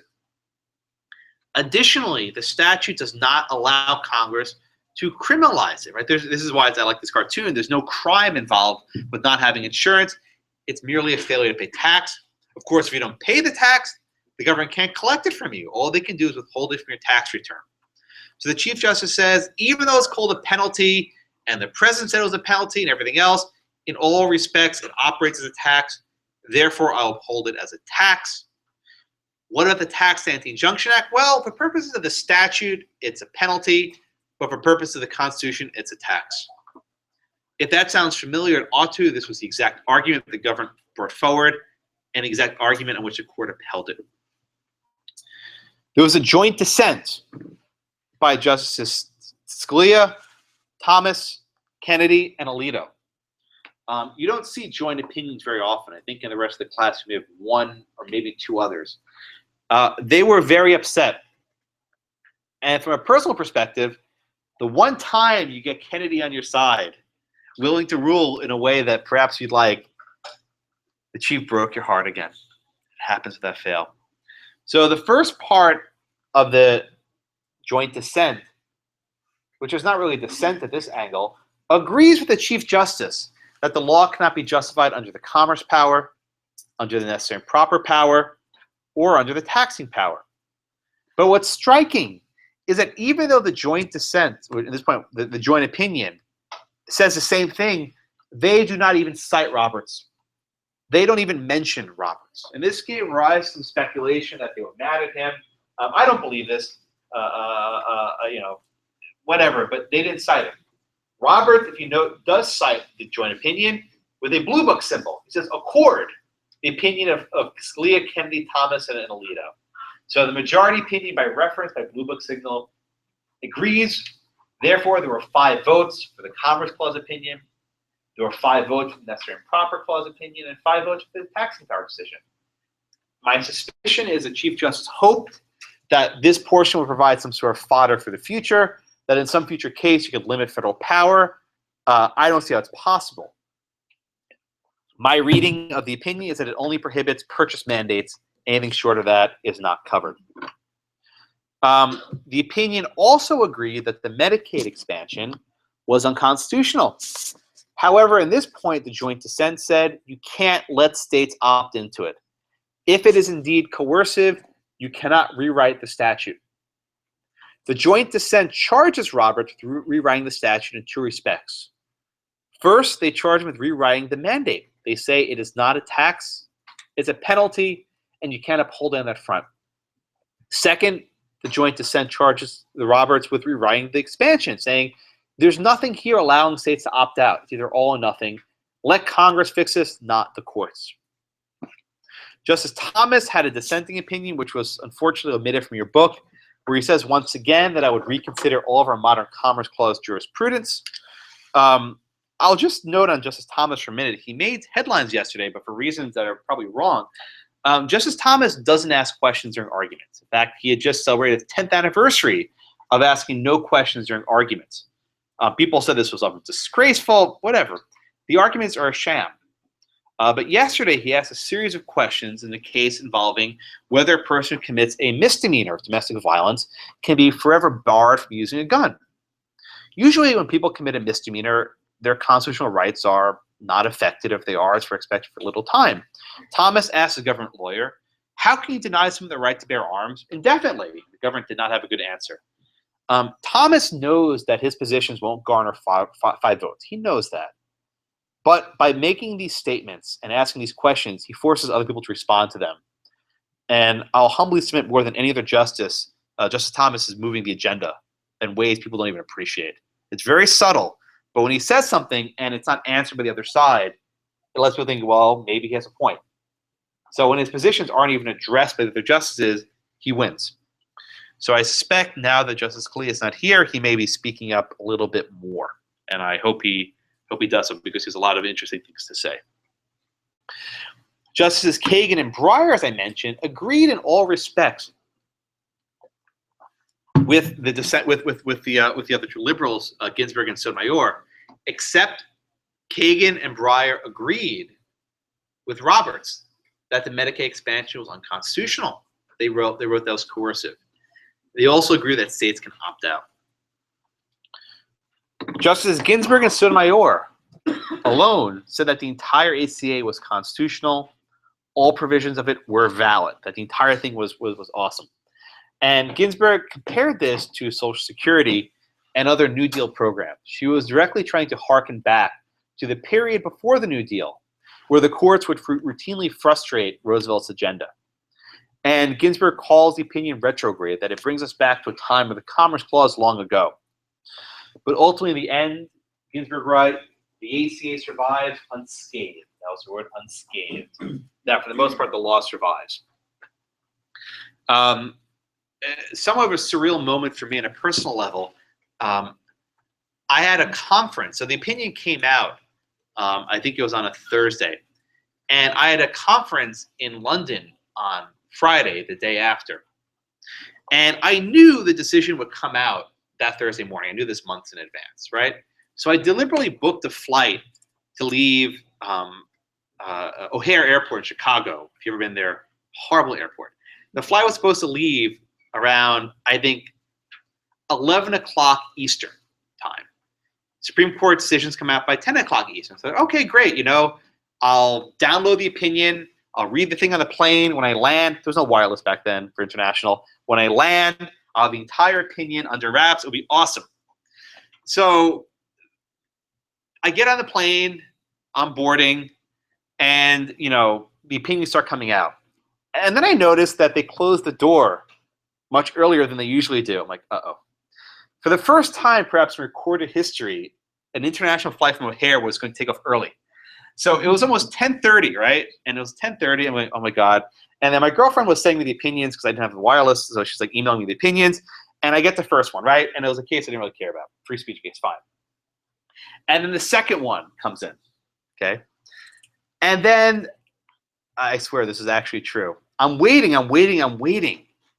And as my phone was still on at the time, as the wheels were lifting up, I get a message from her. I swear to God. And it says, Roberts voted to uphold the mandate. That was the last message I saw for 8 hours as I crossed the Atlantic. I had radio silence for 8 hours. All I had was Roberts voted to uphold the mandate. That's it. It was a surreal moment because I've been writing a book about this case. Like, what the hell happened? Right? How could that happen? I was not happy. And my battery died on my laptop. I didn't have any power. It was bad. It was bad. And then so I finally land in London, and I have like 150 emails on my phone. And like I had to send this frantic message to my agent saying, hold off on saying proposal out, because my goal was to shop the book the day the case was decided. I'm like, I need to rewrite the proposal. In fact, I had actually written 2 alternative endings for the book. One where the court upholds it 5-4, one they struck it down. I didn't have an ending for this one, so everything went to crap. I had no idea what to do. So, but in hindsight, it was actually probably good that I was in the air, because while all this madness was unfolding below, I had some peace and calm and serenity now to reflect a bit. I wrote this lengthy post saying, I started thinking, how could this have happened? You know, what may have happened? It was weird. But eventually, I got down to it. But perhaps the most shocking aspect of this, and what made my 8 hours of silence even more confusing, is that initially CNN reported that the mandate had been struck down. I have this screenshot reported forever. The reason why is if you had read the first page of the opinion where they give a little summary, it says Chief Justice Roberts votes that this is not supported by the Commerce Clause, right? So CNN, without even reading the opinion, raced, and they put it on TV, they put it on the internet, they send these emails to millions of people. Mandate struck down. And by the way, I was on the plane, and I got the emails. I was like, yay! And then the email saying it's not. I was like, damn it. So guess who was watching CNN? The president was watching CNN. And for a solid like 8 or 9 minutes, as I was taxiing on the runway saying, what the heck is going on? The president was confused because they thought it was invalidated. And oh, by the way, the Supreme Court's website crashed, so no one can get the opinion. It was awful. There's another reason why I couldn't download the opinion. I couldn't get it. No one had it. It was awful. And again, Fox, Megyn Kelly, which still had short hair, she voted to, she also said the same thing, but eventually they figured it out. Ultimately, happy Obama. He got the news. Someone walked to his office to give him a thumbs up. It's like, he said, we won. It's like, are you sure? No, we won. And this was the Dewey defeats Truman moment of the iPad age. You know, it doesn't get the reference. It's a newspaper put a headline saying Dewey defeats Truman in the election of 1948, and then Truman won. So there's a picture of Truman holding the newspaper saying that he lost. So this happened. So ultimately, the Solicitor General was vindicated. The Chief Justice sliced and diced the Affordable Care Act. Fast forward to last June, he did much the same in the case of King against Burwell. This is a case which involves subsidies. So the ACA says subsidies are available in exchanges established by the state. 35 states never established exchanges. They use the federal healthcare.gov exchange. And the challenger said, wait a minute, you can't spend subsidies on an exchange established by the federal government. The Chief Justice said, well, for reasons I don't have time to explain, the statute is best understood to allow the exchanges to pay out the subsidy. So we have not Obamacare, not SCOTUS care, but indeed Roberts care. And people like Glenn Beck charged him with being a coward. They sold these T-shirts. Mitt Romney, if you can believe it, said we need to repeal and replace Obamacare. The irony there is that as governor of Massachusetts, he created Romney Care, which was basically the godfather of Obamacare. And at every single debate, President Obama reminded him of this. And the single most potent issue in 2012, the Republicans surrendered on, which seems to maybe happen again. So I thought, for the most part, the efforts to try to repeal Obamacare ended in 2012. I was wrong. It's still ongoing. And here is the president's third inaugural oath. I can only imagine what he and the Chief Justice were saying there. Apparently, it was a friendly conversation. I bet it was. So ultimately, the constitutional challenge to the Affordable Care Act is really a capstone of everything we've done so far, about the Commerce Clause, about the Necessary and Proper Clause, the taxing power, about the spending power, about the role of the courts. And I hope this presentation has also given you some insights into how our system of government works, with President Obama now his term winding down and the Chief Justice always trying to play the long game. We will see battles over the Constitution pervade for many, many years to come. So, thank you so much for your attention. You can go ahead. Please clap, right? I have time for questions now. I'll say as late as you want. I can't do this if you ask questions during, but I'd be happy to answer your questions. Oh, I know you have to have questions. Yes, sir. I know they didn't mention it, right? You said it's one of the instances where Congress and President were in agreement and the court didn't want to. Yeah. So, I mean, one of the themes in Chief Justice Roberts' opinion, especially at the very end, he says, I'm paraphrasing, it's not the job of the court to save people from their own mistakes. Right? I'm paraphrasing here. It's not our job to save people from their own mistakes. If they want to pass a bad law, they can pass a bad law. But I think Roberts was definitely motivated by the fact that Congress and the president signed this big bill. It was controversial. It made it through the process, and it was into law. So I think definitely the idea of political accountability favored the government's position here. Yes. One thing that I took away from the dicta in Wickard was that they're talking about the by not letting him grow wheat for himself, was forcing him to participate in the commerce. So in that, kind of the same thing as saying, well, therefore, since you're either going to be in the self-insurance market, or we're going to force you to be in the insurance market. Isn't that the same thing as, well, we're going to take away your right to grow your own food, so we're going to force you into the wheat market? What do you think? I mean, I think it's weak, but so I think the short answer is, right, the farmer was already engaged in the act of growing wheat. Okay. If you accept that self-insurance is in fact a form of insurance, that argument makes sense. I think the majority rejected the idea, because if indeed self-insurance is also viewed as doing nothing, right? Self-insurance is saying, I don't want to do anything now. So if you describe not doing anything as actually activity, that leads you to the slippery slope argument, which goes on forever. I think that's how the court resolved it. Okay. Potentially about the inseparability in this issue. I don't really understand what you mean by that. And that the sense says that you cannot separate the two issues. How can the majority get away with that? Because Chief Justice Roberts breaks my heart. So I mean, that's the answer. So the short answer, and then Tariq's question is good. The individual mandate was one of the three legs of the stool, right? It propped up the entire law. If you have the Affordable Care Act without the individual mandate, no one would be stupid enough to buy insurance when they get sick. The entire law would implode, right? The majority agreed with that, right? They didn't need to reach that issue because they held the mandate, right? So the majority didn't really need to reach the issue. The dissent said because the mandate is unconstitutional, the entire law must go. That makes sense? Yeah.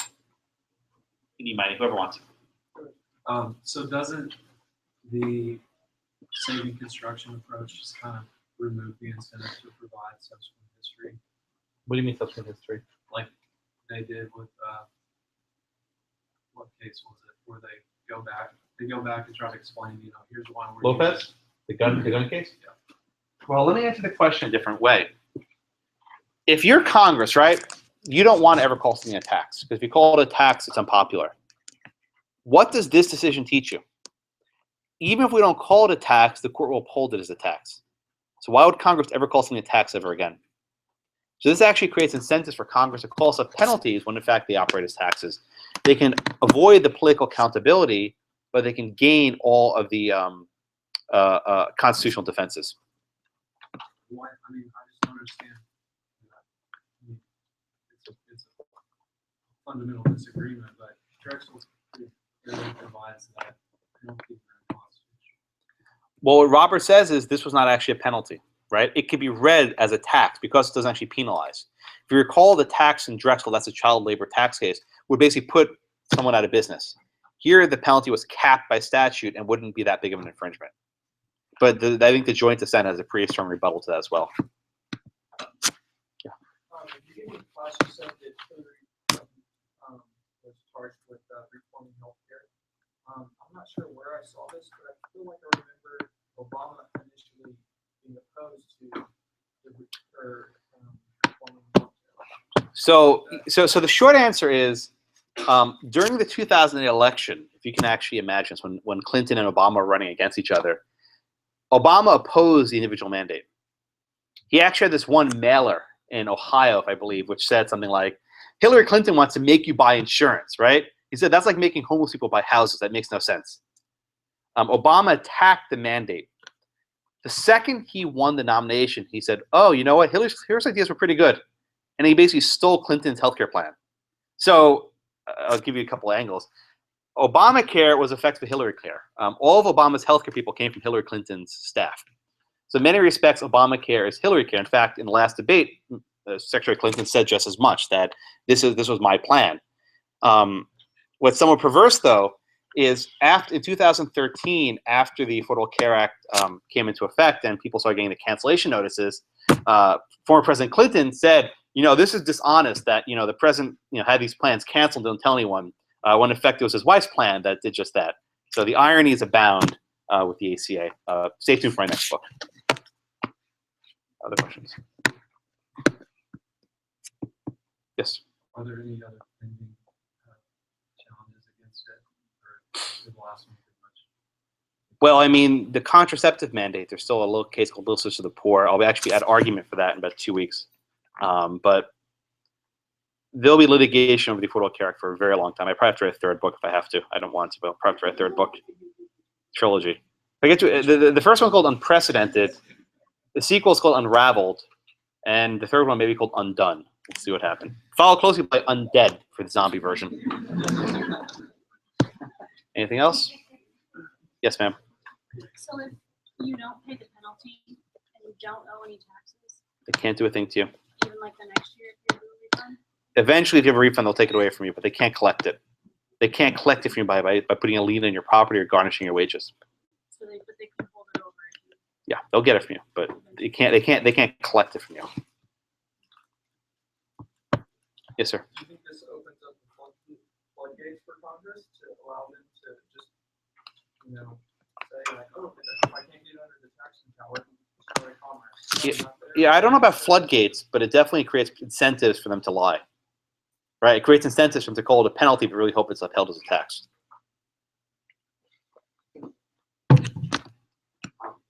Yeah.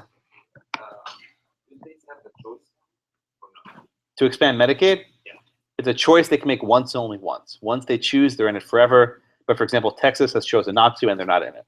That's choose not to have to implement Obamacare. It's not about implementing Obamacare. It's by expanding Medicaid to people at 133% of the poverty line. They can't be, under the commandeering doctrine, states can't be required to do it, but they can only do it through the spending power to condition them or encourage them to do it. Going once, going twice. I will see you on Thursday. Thank you very much.